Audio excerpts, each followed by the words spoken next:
Look at yourself for a second. Really look. You have no claws, no fangs, no armor, no shell, no venom, no horns. Your skin is thin enough to tear on a rosebush. You are slow, you bruise easily, and if you fall from a modest height onto the wrong surface, you can die. On paper, you are one of the softest, squishiest, most defenseless large animals walking the earth. A wolf has jaws that crush bone. A bear has claws like knives. A snake carries poison in its mouth. Even a deer can gut a predator with its antlers. And you? You show up to the fight of life with soft fingers, flat little teeth, and skin that a thorn can open.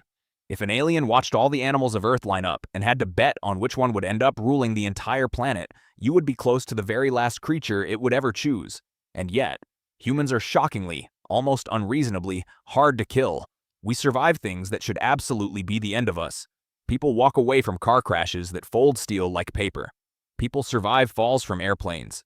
People are struck by lightning and live to tell the story. People lose staggering amounts of blood, freeze nearly solid, go weeks without food, and come back. So how? How does a soft, clawless, fragile-looking creature turn out to be one of the toughest animals on the entire planet? It makes no sense at all until you stop looking at the outside of a human and start looking within. Because the real story of how hard we are to kill was never written on our skin. It is written in our blood, in our bones, in the frantic, invisible machinery humming beneath the surface. And once you see it, you will never feel quite so fragile again. The answer is that you are not nearly as fragile as you look. Hidden under that soft skin is one of the most stubborn, over-engineered survival machines evolution has ever built. A body wrapped in layer after layer of emergency systems, backups, and repair crews, all working around the clock, most of them without you ever noticing, for one single purpose: to keep you alive no matter what. There are several layers to this, and each one is more astonishing than the last. So let us open you up, figuratively, and look inside. Let us go. Start with the obvious problem, because it really is a problem. Compared to the other big animals of the world, you are almost comically unarmed. No claws, no fangs, no armor, no venom, no horns. Just soft, bare skin. You cannot outrun most predators in a sprint.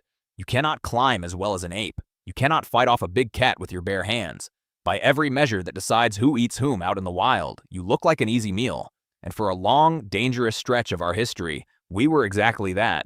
Our ancestors were hunted, stalked, and killed by creatures far stronger than us. And yet, somehow, our line did not just survive. It took over the planet. So the toughness is not on the outside. It is buried deep inside, in how the body is built, and in how furiously it fights to stay alive. The first secret is redundancy. Your body is built with backups. Look at what you can actually lose and still keep living. You have 2 lungs, but you can survive on 1. You have 2 kidneys, but 1 is enough. You can lose your spleen, your gallbladder, your appendix, large sections of your intestines, even chunks of your stomach, and go on to live a long, full life. Think about how wild that is. Enormous, seemingly vital pieces of you are, in a sense, optional. Your body was designed with so much spare capacity that you can hand over whole organs and barely break stride. Most machines fail the moment one part breaks. You are a machine that keeps running with half its parts missing. It is as if evolution assumed correctly that living things get hurt, badly and often, and built you with room to lose. And it goes further than organs. You can lose a shocking amount of your own blood, a third of it, sometimes more, and your body will fight to keep you conscious and clawing toward survival. It clamps down your blood vessels, speeds up your heart, and reroutes what is left to the places that simply cannot wait. Where most machines have 1 fuel line and 1 point of failure, you have layer upon layer of "I can survive," this built right into the design.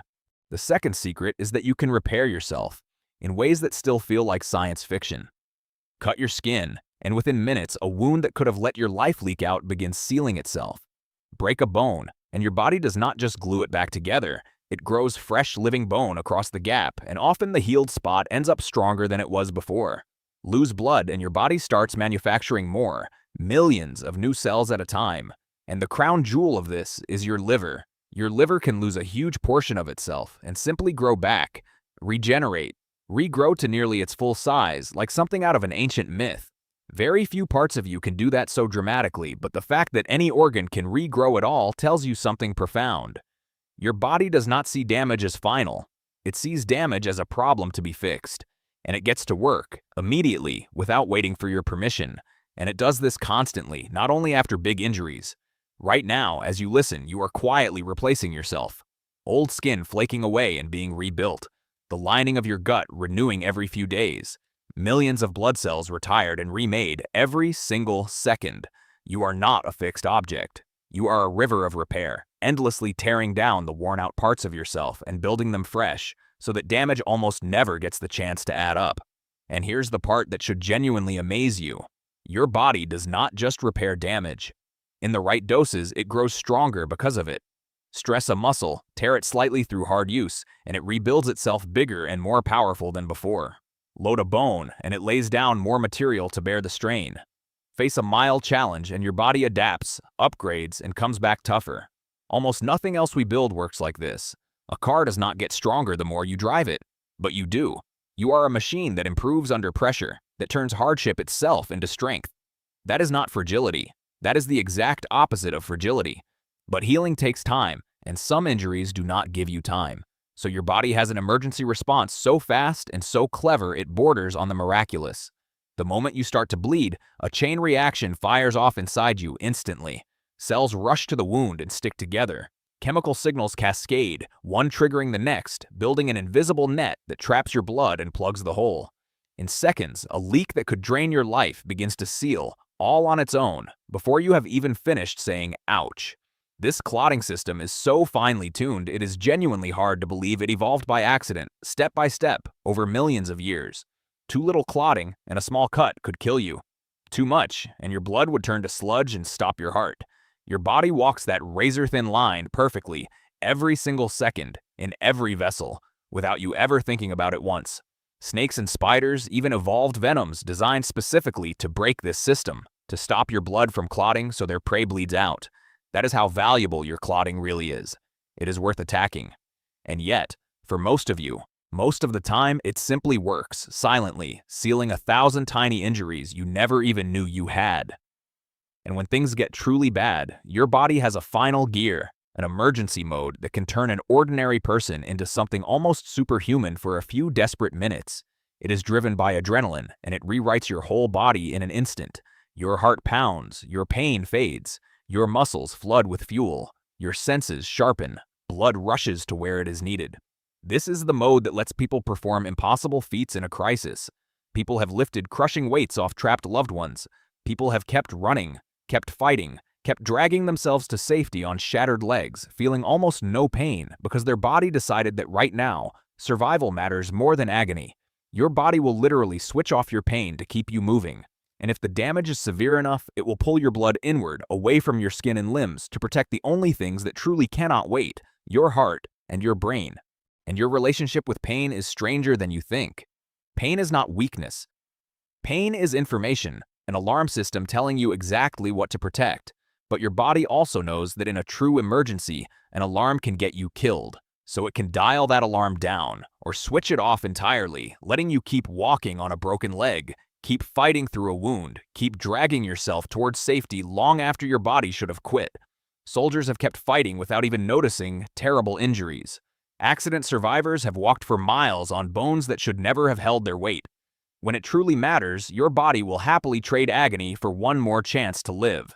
Now, most people picture death by injury, a wound, a fall, a fight. But for most of human history, the thing most likely to kill you was far smaller and far sneakier. Infection. An invisible army of bacteria and viruses, constantly trying to get inside and take you apart from within. And standing against them every second of your life is one of the most complex defense systems in the known universe. Your immune system. It is a standing army of trillions of cells, patrolling your blood, hunting invaders, remembering old enemies, and calling in reinforcements the instant something breaks through. When you get a fever, that is not the illness attacking you. That is your body deliberately cranking up the heat to cook the invaders, a controlled fire lit on purpose to burn out the enemy.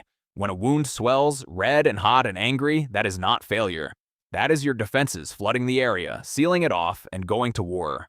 Almost everything you feel when you are sick is not the enemy. It is your own body fighting back, and it remembers. Survive an invader once, and your immune system keeps a detailed file on it so that if it ever dares come back, the response is faster, harder, and often completely invisible, crushed before you even feel sick. This is the entire reason a single childhood illness can protect you for the rest of your life. Your body does not just win the battle, It studies the enemy and quietly prepares for the next war long before it ever arrives. Then there is fuel, because being hard to kill is not only about surviving injury, it is about surviving when the world gives you nothing. And here, your body has an astonishing trick.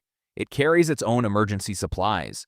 That fat you may spend your life trying to get rid of is, in a very real sense, a survival superpower. It is stored energy, packed away for the lean times our ancestors faced constantly. A healthy human can survive for weeks with no food at all, sometimes over a month, running on those internal reserves. When the food runs out, your body does something remarkable. It shifts into a different mode, carefully burning its own fat for fuel, and it does it in a smart, deliberate order, protecting your most important tissues for as long as it possibly can, especially your brain. Your body will quite literally consume parts of itself in a careful sequence to keep the lights on upstairs. It is a survival plan written into your cells for a disaster it fully expects to happen. Our ancestors did not eat 3 reliable meals a day. They feasted when the hunt went well and starved when it did not, sometimes for days on end. So evolution built us to hoard and to endure. The very reserves that frustrate you in the mirror are the reason your ancestors did not simply drop dead the first time winter came and the animals moved on. And the body's tricks get stranger the closer you push it to the edge. Take extreme cold. Freezing should be a fast death, and often it is, but not always. There are cases of people whose bodies cooled so far that they appeared, for all purposes, dead. No heartbeat anyone could find. And then, slowly, carefully rewarmed, they came back. Because as the body cools, everything inside it slows down, including how fast the brain uses oxygen. In rare cases, that deep cold can actually protect the brain, buying time that a warm body would never have. Doctors even use a version of this on purpose, deliberately cooling patients to protect their brains during a crisis. The very thing that should kill you turned into a tool to save you. Your body is so full of these hidden failsafes that we are still discovering new ones. Push it to the brink, and again it reveals one more trick, one more backup, one more stubborn refusal to die. Here is one more hidden failsafe, and it is a strange one. Plunge your face into cold water, and your body triggers an ancient reflex it shares with diving mammals, with seals and whales and dolphins. Your heart rate drops. Blood pulls in from your arms and legs toward your core. Your body clamps down and conserves oxygen as if it suddenly remembers a deep, aquatic past. This reflex is one reason people, especially children, have been pulled from freezing water after far too long beneath the surface and lived. Somewhere in your wiring is a switch for an emergency you may never even face, waiting quietly just in case. Your body is not taking any chances with you, and the brain itself, the most delicate thing you own, is tougher than it has any right to be. History is full of people who survived injuries to the brain and skull that should have been instantly fatal. In one famous case, a man had a large iron rod driven straight through his head in an explosion, entering under his cheek and exiting the top of his skull. And he did not die. He got up. He walked. He spoke. He lived for years afterward. The human brain can lose pieces of itself and rewire what remains, handing a lost job to a healthy neighbor, quietly rebuilding a mind around the damage. We used to believe the adult brain was fixed, finished, unchangeable. We were wrong. It bends. It adapts. It learns to see through brand new pathways when the old ones are destroyed, to move a paralyzed limb by recruiting untouched territory, to slowly claw back abilities that seemed gone forever. The soft gray machine inside your skull is not only delicate, it is one of the most adaptable, resilient structures in the entire natural world, quietly rerouting itself around whatever tries to break it. Survival stories like these should be impossible. People lost in the wilderness for weeks, sailors adrift at sea, kept alive by nothing but rainwater and refusal. Climbers who dragged broken bodies down mountains that had already killed stronger people. Over and over, humans endure the kind of punishment that flattens almost anything else. And what is astonishing is that it is not the strongest or the fastest among us who survive these ordeals. It is often ordinary people, with one extraordinary thing in common. They would not stop trying to live. And we cannot leave out the strangest survival organ of all, the mind. Because again and again, the people who live through the impossible are not the strongest bodies. They are the most stubborn minds. Researchers who study disasters and survival find the same thing over and over. The ones who make it are the ones who refuse to accept that this is the end, who keep making one more small decision, taking one more step, holding on for one more hour. The will to live is not just a poetic idea. It is a real force that has pulled countless people back from the very edge of death. when their bodies had every excuse to give up. Your mind is the last and maybe the fiercest of all your survival systems, and all of this sits on top of something you never think about at all. Right now, without a single conscious thought from you, thousands of systems inside your body are making tiny corrections to keep you alive. Your temperature is being held in a narrow, safe band. Your blood is being kept at exactly the right chemistry. Your heart rate, your breathing, your blood sugar, your fluid balance, all of it adjusted second by an autopilot far more sophisticated than anything humans have ever engineered. You are not a passenger who happens to be alive. You are being kept alive actively, relentlessly by a body that treats your survival as its one non-negotiable mission. It fights for you when you are asleep. It fights for you when you are unconscious. It fights for you even when you have given up. That is what hard to kill really means. Not that nothing can hurt you, but that everything inside you is constantly, ferociously on your side. You could not consciously run these systems for even 1 minute. There are too many of them, moving too fast, balancing too many things at once. If your survival depended on you remembering to beat your own heart, or to balance your own blood chemistry, you would be dead before lunch. Instead, all of it hums along beneath you, silent and tireless, so that you are free to simply live your life. So where did all of this come from? Why is a soft, clawless ape built like a fortress on the inside? The answer is that we evolved in a brutal world, over millions of years, where the ones who could take a beating and get back up were the ones who lived long enough to have children. Every ancestor in your line survived long enough to pass on their genes. Every single one, which means you are the endpoint of an unbroken chain of survivors stretching back millions of years, each one tough enough to make it through. There is also this: most animals are locked to one narrow world. Take them out of it and they die. But humans are the great generalists. We survive scorching deserts and frozen tundra, thin mountain air and dense jungle on almost every diet imaginable. Our bodies are flexible enough to adjust, to acclimate, to keep functioning where specialists would simply fail. Give a human enough time, and the body itself begins to change to fit the challenge, thickening the blood for high altitude, shifting how it burns fuel, toughening against the cold. We are hard to kill partly because we are so very hard to trap in any single situation that could kill us. But there is one more secret, and it might be the most human of all. Because we are not just tough on the inside, we are tough together.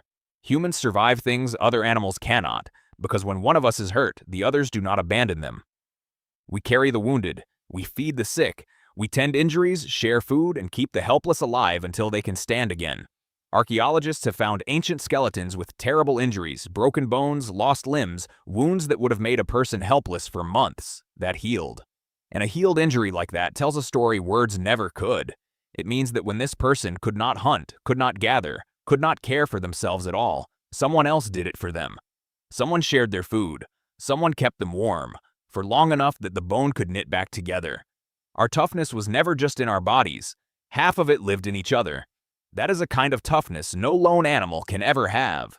A wounded lion is usually a dead lion, but a wounded human, surrounded by other humans, can heal and return and live for decades more. We did not just evolve strong bodies. We evolved to guard each other's weakest moments, and that shared shield may have protected our species more than any claw or fang ever could. So why are humans so hard to kill? Not because we are strong or fast or armored. We are none of those things. We are hard to kill because we are built in layers. Backup organs, self-repairing tissue, instant clotting, an emergency mode that ignores pain, an immune army that never sleeps, fuel reserves for the lean times, an autopilot fighting for us in the dark, and a mind and a community that refuse to let go. You spend your whole life feeling fragile, worrying about every ache, every scrape, every small thing that goes wrong. But underneath that worry is a machine that has been quietly saving your life, over and over, since the moment you were born, and will keep doing it, without thanks, until the very end. You are not the soft, easy target you think you are. You are the latest model in a design that has survived ice ages, famines, predators, plagues, and disasters, beyond counting. So the next time you feel weak or breakable or small, remember what is really inside you. An ancient, stubborn, layered fortress, fighting for your life this very second and winning. You were never fragile. You never were.